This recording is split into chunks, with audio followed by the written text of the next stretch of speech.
नमस्ते, सत श्री अकाल, आदाब। टीएस मदान आपका दोस्त, आपका हमसफर। सराहनीय, प्रशंसनीय, ये वर्ड्स आप समझते हैं। एडमायरेबल मतलब आपकी प्रेजेंस में या आपकी एब्सेंस में लोग आपकी तारीफ करें, लोग आपकी प्रशंसा करें, आपको एडमायर करें। यानी एडमायरेबल होना, सराहनीय होना, प्रशंसनीय होना आपकी सफलता के लिए एक जरूरी एलिमेंट है। ये प्रशंसा, ये तारीफ हमें और अच्छा करने के लिए, और अधिक करने के लिए मोटिवेट करता है और जो हम कर चुके हैं उसका आनंद दिलवाता है। लेकिन लोग तारीफ क्यों करें? लोगों को क्या पड़ी है कि आपकी तारीफ करें? और लोग तारीफ करेंगे भी नहीं। ये तो आपको तारीफ कराने योग्य, तारीफ लायक बनना पड़ेगा। आइए इस वीडियो में कुछ ऐसे पॉइंट्स जानने की कोशिश करते हैं जिससे लोग हमारी तारीफ करें, हम और ज्यादा कामयाब हो सकें, हमें एक काम करने का, कामयाब होने का जज्बा मिल सके, हम मोटिवेट हो सकें। कहते हैं कि एक अमीर आदमी को ये बताना नहीं पड़ता कि वो अमीर है, लोगों को पता चल जाता है। और अगर लोगों को ना पता चले, अगर ये बताना पड़े कि वो अमीर है, इसका मतलब वो अमीर नहीं है। एक ताकतवर इंसान, एक शक्तिशाली इंसान, उसको बताना नहीं पड़ता कि वो ताकतवर है, वो शक्तिशाली है, लोगों को पता चल जाता है। और अगर लोगों को ना पता चले कि वो शक्तिशाली है, तो इसका मतलब वो शक्तिशाली नहीं है।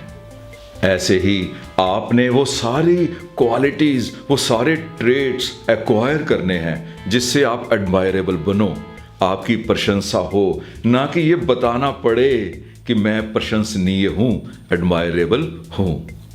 इसके लिए 3 बड़ी क्वालिटीज हैं। जो आप बाहर से दिखना चाहते हो वो अंदर से हो जाओ। आप बाहर से ईमानदार दिखना चाहते हो तो अंदर से ईमानदार हो जाओ। हम छोटे छोटे झूठ बोलते जाते हैं, ये सोचने के बिना कि लोगों पर हमारा क्या इमेज बनता होगा। हमने अपने परिवार से एडमायरेशन लेनी है, अपने वर्क प्लेस पे एडमायरेशन लेनी है, अपनी सोसाइटी में, समाज में, अपने दोस्तों से एडमायरेशन लेनी है। तो कुछ भी बोलने से पहले इतना सोचना है कि जो हम बोल रहे हैं वो सच है। मैं समझता हूं कि कलयुग में 100% सच बोलना शायद पॉसिबल नहीं है, लेकिन हम 2 बातें तो कर सकते हैं ना। एक तो अपने झूठ को थोड़ा सा कम कर लें, जितना कम हो सकता है उतना कम कर लें। और दूसरा, अगर झूठ बोलना ही पड़े तो इतना सोच लें कि इस झूठ का किसी और को नुकसान तो नहीं हो रहा। किसी और का नुकसान करके अपना फायदा करवाना किसी भी हालत में, लॉन्ग टर्म में आपकी सक्सेस में रुकावट बनेगा। आप क्या खाते हो, क्या पीते हो, ये किसी से छिपा तो नहीं है। और अगर कुछ ऐसा खाते हो, कुछ ऐसा पीते हो जो बताने में आपको शर्म आती है, आपको बुरा लगता है, तो झूठ बोलने की जगह वो खाना पीना बंद करना पड़ेगा। यानी छिपके करने वाला कोई भी काम आपको एडमायरेबल नहीं बना सकता। सूनर और लेटर लोग जान जाते हैं और उसके बाद आपके सच पर भी विश्वास नहीं होता।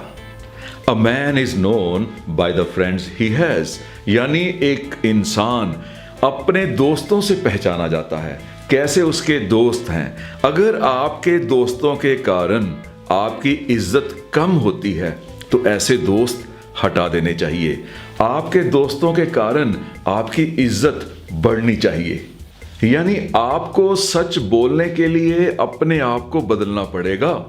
जैसे मैंने कहा कि man is known by the friends he has, ऐसे ही a man is known by the drinks he takes, by the food he eats, by the books he reads, by the movies he watches। यानी कहां कहां झूठ बोल पाओगे, कहां कहां प्रिटेंड कर पाओगे। इसका मतलब कि आपको बदलना पड़ेगा, आपको वो सब कुछ खाना पड़ेगा, वो सब कुछ पीना पड़ेगा, वैसी किताबें पढ़नी पड़ेंगी, वैसी फिल्में देखनी पड़ेंगी, वैसे जोक्स सुनाने पड़ेंगे, वैसी जगह पर जाना पड़ेगा जिससे आपकी इज्जत बढ़े, जिससे लोग आपकी प्रशंसा करें, आपकी प्रेजेंस में भी और आपकी एब्सेंस में भी। तो आप एनालाइज करो कि आपके दोस्त, आपकी बुक्स, आपके जोक्स, आपके कपड़े, आपकी मूवीज, आपका खाना, आपका पीना, सब चीजें आपकी एब्सेंस में आपकी प्रशंसा करवा सकती हैं। एक हिम्मत करो अपनी मदर से, अपने फादर से, अपने हस्बैंड, अपनी वाइफ, अपने बच्चों से ये पूछने की कि आपके दोस्त, आपका खाना पीना, आपके कपड़े, आपके जोक्स उनको पसंद आ रहे हैं, उनको सही लगते हैं। अगर उनको पसंद आ रहे हैं, अगर उनको सही लगते हैं, तो फिर लोगों को भी सही लगते होंगे, लोगों को भी पसंद आते होंगे। और अगर उनको नहीं पसंद आ रहे, अगर उनको नहीं सही लग रहे, तो स्लोली स्लोली अपनी आदतें, अपने ट्रेट्स बदलने की कोशिश करो। किसी की एब्सेंस में कभी भी किसी को क्रिटिसाइज नहीं करो, किसी की चुगली नहीं करो। ये एक ऐसी आदत है जो बहुत कॉमन है, आम लोगों में होती है और आपकी पर्सनैलिटी का कबाड़ा कर देती है। जिसके साथ मन मुटाव है उसी के साथ निपट लो, और अगर नहीं पॉसिबल तो इग्नोर कर दो, लेकिन उसकी एब्सेंस में निंदा, चुगली, क्रिटिसिज्म अ बिग नो। जैसा बिहेवियर आप लोगों से चाहते हो वैसा बिहेवियर लोगों को देना शुरू कर दो। लोग परवाह ही नहीं करते, लोगों को हमारी फिक्र ही नहीं है, इस डायलॉग को बोलना बंद कर दो। अगर आप चाहते हो कि लोग आपकी फेसबुक की पोस्ट को लाइक करें, तो पहले लोगों की फेसबुक की पोस्ट लाइक करना शुरू कर दो। अगर आप चाहते हो कि आपका ट्वीट लोग रीट्वीट करें, तो पहले लोगों के ट्वीट्स को रीट्वीट करना शुरू कर दो। यानी अगर आप चाहते हो कि लोग आपकी परवाह करें, तो पहले लोगों की परवाह करनी शुरू कर दो। आपका वर्क लाइफ बैलेंस वो भी आपको सराहनीय बनाता है। कहते हैं ना कि दीवारों के कान होते हैं। मेरे मुताबिक दीवारों के सिर्फ कान ही नहीं होते, उनकी आंखें भी होती हैं, उनका नाक भी होता है, उनका दिमाग भी होता है। पता नहीं कौन सा आपका एक्शन अचानक किसी ने देख लिया, फिर पूरी उम्र वो उसी इंप्रेशन में रहेगा, उसी एक्शन को रिकॉल करेगा और आपकी पर्सनैलिटी वैसे ही वो लेके चलेगा। बात चली थी वर्क लाइफ बैलेंस की, यानी कोई भी एक रिश्ता अगर उसको इग्नोर करते हो तो वो आपके वर्क लाइफ बैलेंस को खराब करता है। आपके ग्रैंड पेरेंट्स, आपके पेरेंट्स, आपके हस्बैंड वाइफ, ब्रदर सिस्टर्स, बच्चे, रिलेटिव्स, क्या उनको उनकी जगह पर रख रहे हो?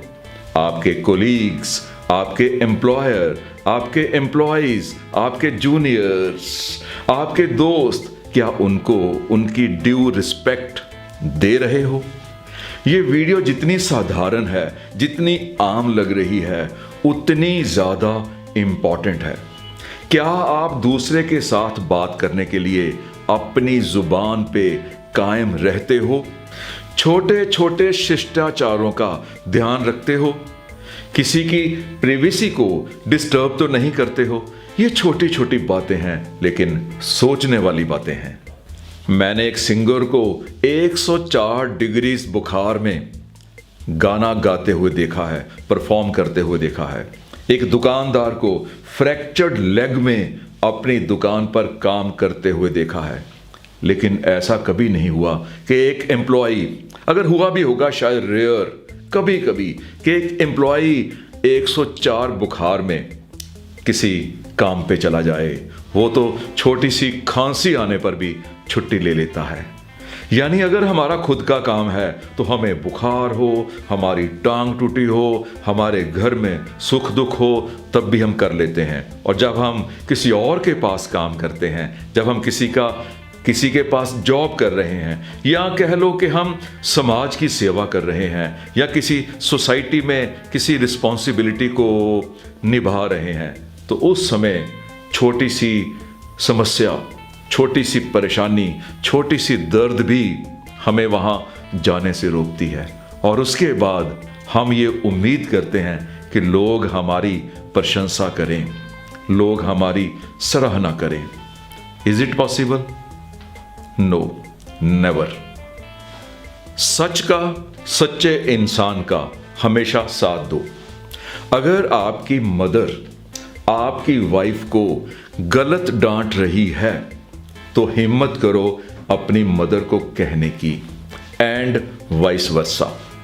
अगर आपका एम्प्लॉयर, आपका बॉस किसी जूनियर को गलत डांट रहा है तो हिम्मत करो अपने बॉस को कहने की, एंड वाइस वर्सा।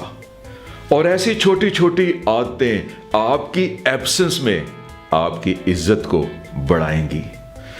सरकास्टिक होना, टॉन्ट मारना, तंज कसना एक ऐसी आदत है जो आपको लोगों से दूर ले जाती है, वो चाहे आपके अपने फैमिली मेंबर्स ही क्यों ना हो। हाँ, आज मेरी याद आ गई यार, कभी फोन ही कर लिया करो, अब पड़ गई ना मेरी जरूरत। तुम कभी सुधरोगे नहीं, तेरा कुछ नहीं होने वाला। ये ऐसे कॉमनली स्पोकन डायलॉग्स हैं जो सीधा चुभते हैं। कहीं आप ऐसे डायलॉग्स को यूज तो नहीं करते हो? किसी एक बंदे की प्रेजेंस में दूसरे बंदे को उससे ज्यादा इंपॉर्टेंस देना आपको उस बंदे की नजरों में गिरा देता है। यह अक्सर फैमिली से शुरू होता है। हम एक बच्चे को अच्छा कहते हुए दूसरे बच्चे को झूठा साबित कर देते हैं और उसकी नजरों में हमारी अपनी इज्जत कम हो जाती है। मेरी बेटी तो स्टडीज में एकदम बढ़िया, बहुत बड़ी परफॉर्मर है, अचीवर है, लेकिन मेरा बेटा वो तो एकदम निकम्मा है, पता नहीं क्या होगा उसका। माय डियर फ्रेंड्स, उसका तो कुछ ना कुछ बन ही जाएगा, लेकिन आप उसकी नजरों में हमेशा के लिए गिर जाओगे। और आपकी ये आदत आपके वर्क प्लेस पे, समाज में, दोस्तों में, पड़ोसियों में आपको महंगी पड़ सकती है। मुआफी मांगनी और माफ करना, ये दोनों आदतें, ये दोनों ट्रेड्स आपको एडमायरेबल बना सकते हैं। जब भी आपको लगे कि आप गलत हो, मुआफी मांग लो, चाहे आपके बच्चे ही क्यों ना हो, आपका रुतबा और बढ़ जाएगा। और अगर सामने वाला मुआफी मांगे तो अकड़ो नहीं, माफ कर दो दिल से। लोगों के काम आओ, even sometimes at the cost of your own time. सिर्फ हाल चाल पूछने से, सिर्फ व्हाट्सएप करने से, सिर्फ बर्थडेज, एनिवर्सरीज विश करने से ही रिश्ते नहीं बनते हैं। रिश्ते बनते हैं उनके सुख दुख में शामिल होने से, ऐसे टाइम में उनके काम आने से। यानी दूसरों की लाइफ के सुख हो या दुख हो, खुशी के मौके हो या गमी के मौके, ऐसे मौकों पर उनके काम आना आपको एडमायरेबल बनाता है। वेल, आज की वीडियो में इतना ही।